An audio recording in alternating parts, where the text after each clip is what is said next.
A key component to effective, successful conflict de-escalation is recognizing when you are not helping the situation, either by your presence or the things you're saying or doing.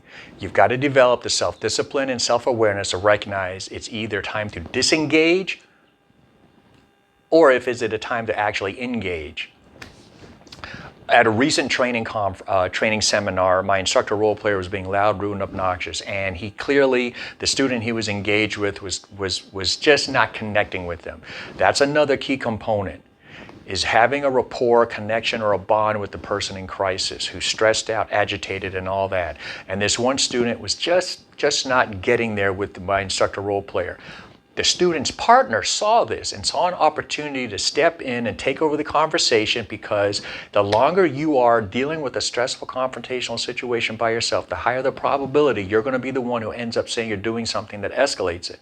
And this partner decided, look, I'm going to step in, take over the conversation, and see if I have better luck with this guy. As he steps up and starts trying to creating a conversation with my instructor role player, the first student looked up at him and raised his hand. I got this. I got this. No, he didn't. And moments later, we had to end the scenario because it was going off the rails.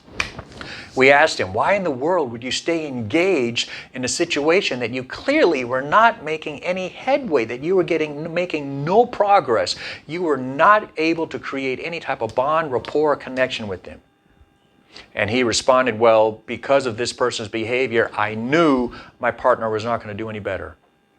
Folks, do not make assumptions like that. Do not assume that your partner is not going to do any better than you, because I have seen it time and time again, and maybe you have too, situations where one person is not getting anywhere with someone who's in crisis or stress and agitated, and someone else will step in, literally say those same words or same comments verbatim, literally verbatim, but because it's a new face, a new tone of voice, a new body language and all that, it just resonates very differently. And the person becomes compliant and calms down or whatever. Do not assume that you are so good at people skills that your partner is not going to have any better luck. You've got to recognize when it's time to engage or when it's time to disengage. Coincidentally, yesterday, May 21st, 2023, at my own church, individual got upset during service about something that was being preached. He got up, walked out into the lobby to vent, loud, rude, and obnoxious. Nightmare scenario, right? Fortunately, instead of doing it in front of everyone in the service, he walked out to the lobby. So he's being loud out there, caught the attention of ushers, greeters, and security. A security team of 2 walk up to engage with him and talk to him, check up on him, and unfortunately one of the security guys assumes a very strong, dominant body stance, arms crossed, and starts to try to debate and argue, basically argue with the subject over what the Bible says, doesn't say, theology, interpretation, and all that. And all it was doing was getting this person that much more upset. Fortunately, another 2 security personnel walked up. They had gone through conflict de-escalation training. They took over the conversation. They created a distraction, got the subject's attention. They started talking to him. These other 2 security guards backed away, which is great. They backed away.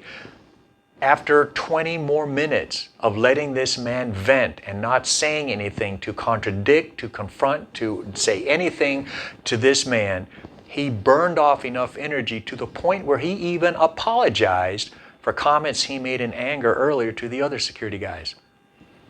That is effective, successful conflict de-escalation, because moments after that, he walked away. Everyone went home safe. You've got to recognize that you are probably not helping the situation if you're already engaged, and have the self-discipline to recognize it's time to disengage and let your partner take over the conversation. Because folks, the longer you are alone in a confrontational, stressful situation, the higher the probability you're going to end up being the one to say or do something that escalates it. Take a deep breath, assess the situation. Do you engage, or is it time to disengage? Recognize when maybe you are not helping the situation. We'll see you on the next video.